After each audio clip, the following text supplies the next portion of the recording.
Well, this is going to be an exciting holiday cooking segment. Oh, I've got a special guest joining me a little bit later on. That'll be Philomena with her cranberry salsa. But I was thinking, what is more iconic for the holidays than chestnuts roasting over an open fire?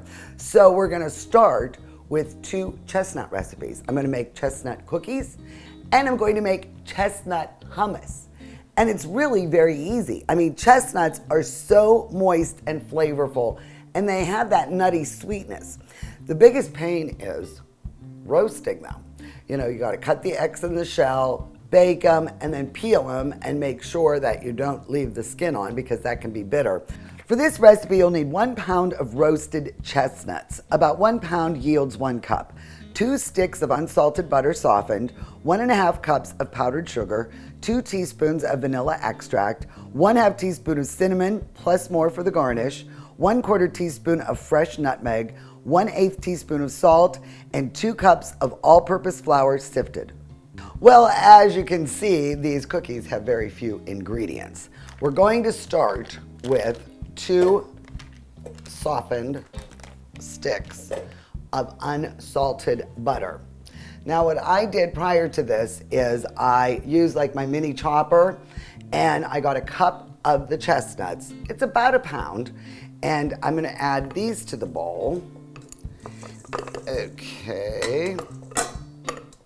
And then what we'll do is mix these 2 together and start making the dough. And just combine the nuts with the butter.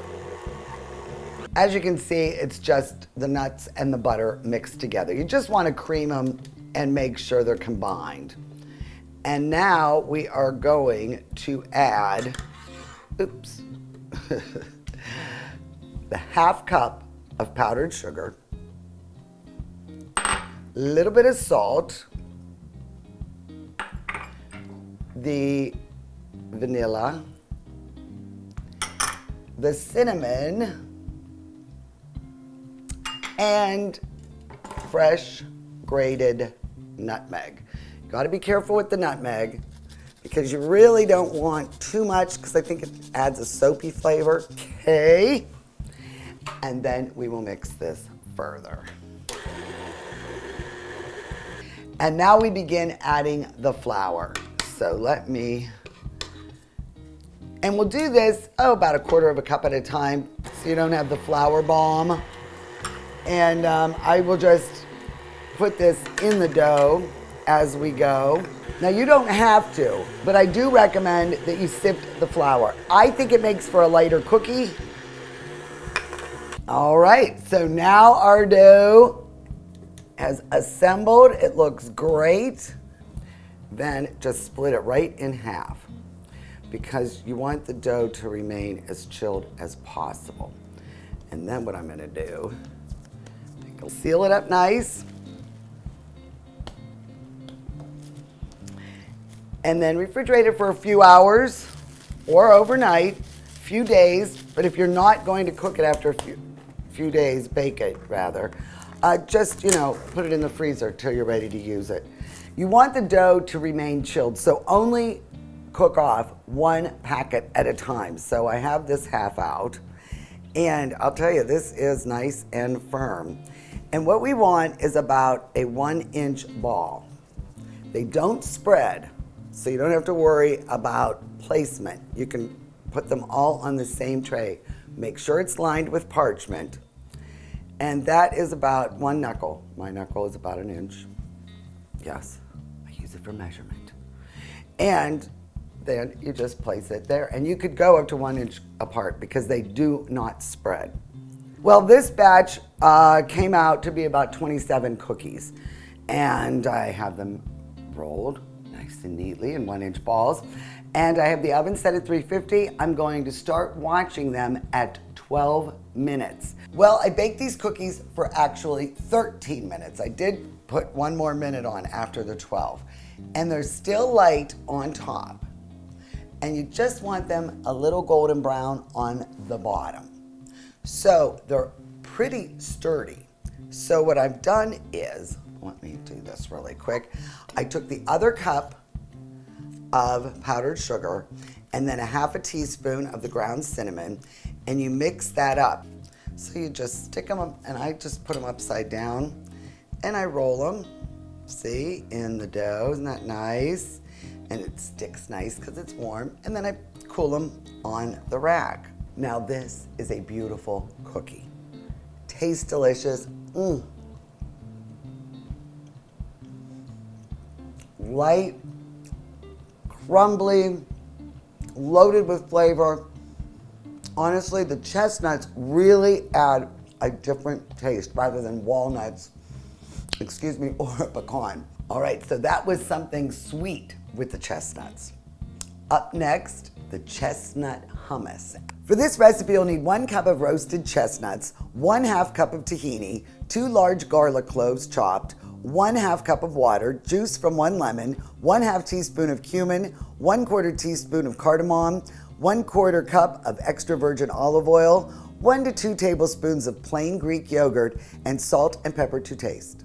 Now I really like my tahini nice and smooth, and it takes a while to really blend it because of the nuts. So I suggest, if you have some big pieces, just kind of chop them up coarsely. And now I will add this to the bowl. We want the blade attachment, and we're just going to put all these ingredients into the bowl.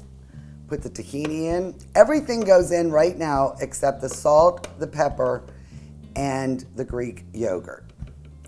You don't have to drizzle, and I'm just going to add half of the water that the recipe calls for. You can always add more, but it's harder to take out. So we'll put this on, and you don't even have to pulse it. You just go straight on. The Casey Malone Show will return with chestnut hummus and Philomena's cranberry salsa. All right, it's been about a solid minute, and as I look, it still is a little thick and a little chunky, if you can see that. So I am going to add the other half of this water, and I'm going to run this for about another minute or two because I really like it creamy. All right, I let this go a good 3 to 4 minutes because, you know, when you usually make hummus, it doesn't have like a nut product in it. Now we got to kick it up a notch. I think it needs a little salt. This is the time you adjust.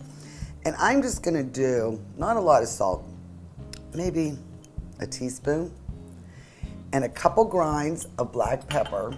And then I'm going to share my little secret with you. I was at a Lebanese restaurant years ago in Toledo, and I had the hummus there. It was the best hummus I'd ever eaten. And I said to the guy, you know, oh my God, your hummus is so good. And he said, you know what the secret is? At the very end, add a teaspoon or so of Greek yogurt, just plain Greek yogurt. And ever since then, that's what I do. So that is my hot tip for today.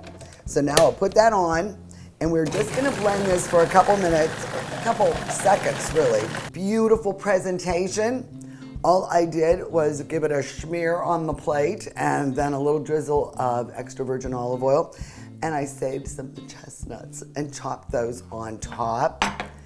And look at that creaminess. Ooh, it is so good. And I know I won't be disappointed. It is absolutely delicious. The chestnut with the tahini and the garlic, I mean, it really, really works. Well, as promised, we have a special guest for our final dish. And this is Philomena Roshoni's recipe. Yes. And you shared it with Anthony, and then Anthony shared it with me. I'm glad he did. It is fabulous. Cranberry salsa. I thought you'd like it. And I just think the flavors, I think the colors, it is just perfect for the holidays. Except nice. we don't get cranberries all year long. We don't. And I did try to substitute with frozen or something, and it doesn't work, and it doesn't yield to freezing either. So enjoy it while the cranberries are fresh. Make the best of it. Yeah, live it up while the cranberries are fresh. Now, you Seriously. know, Philomena is the owner of Wedgwood Pizza. And I've got a couple questions before we go into the dish. Busiest day, would it be the Wednesday before Thanksgiving or Super Bowl? Definitely Super Bowl, and second to that would be Halloween, which is Really? really giving Super Bowl a run for the money when it falls on a weekday, Monday through Thursday, yes. Okay, so the ingredients, we should go over the ingredient list and then we'll come back and we'll make it. For this recipe, you'll need 1 bag, 3 cups of fresh cranberries, 1 small red onion, 3 jalapeno peppers, de-seeded if you want less heat, 6 tablespoons of fresh cilantro chopped, 15 cherry or grape tomatoes chopped, 3/4 cup sugar or sugar substitute equivalent, 1 teaspoon of cumin, and 3 tablespoons of fresh lime juice. First thing we do, one at a time we'll do. One at a time, yeah. Okay, the And cranberries. I did try and do it all together, but it doesn't work. It gets too mushy. So you definitely want to do everything separate. Because the cranberries will take a little longer. Okay, so. And then you pulse them. I did try them at a coarser pulse, but I find it's better because the cranberry's tart and bitter. So you don't want them too chunky, right? You don't want them. Let's see how yours Let's is. see. How is that? How you like that? I think that maybe just a little smidge more. Okay. Just a little bit more. Yeah, too chunky because the bitterness is still a lot for a lot of people to take. Perfect, perfect. Really nice, really nice. I'll let you put this on, Casey, because. My gosh, you thought I knew what I was doing. Okay, so now the red onion. Now you like red as opposed to the sweet. Definitely. I think I like the bite. Exactly, it needs it. It needs it. So again, you'll pulse this till. And like I said, it really does have to be done only step by step because otherwise it does get too mushy. Yeah. So now we like the heat, so I did not deseed these. But if you don't like heat, you could probably just not even use them or use a valve. Okay. All right. So is there any particular order No, you'd like to just add finish rest the of tomatoes ingredients? then. Put the tomatoes. I So just we add the chop liquid. these so they don't get too soupy. The juice, go ahead, the juice. And then the sugar and the cumin and then the cilantro at last. I put that the last after we mix it a bit. Then the sugar. And like, you know, once it gets because liquid. you do need that sugar because it is bitter. Bitter. It's tart. Tart is very, very tart, yeah. And you want the cumin. And then, beautiful. oh, look at all that gorgeous fresh cilantro. Love it. It's really nice. Will join me in a little toast. Definitely, definitely. Now this is this Debone Brut Reserve. It is a cava from Spain. I love it. We'll just drop some pomegranate seeds in. Isn't that fine? I am a huge fan. I mean, it's so fresh. It is delicious. All right.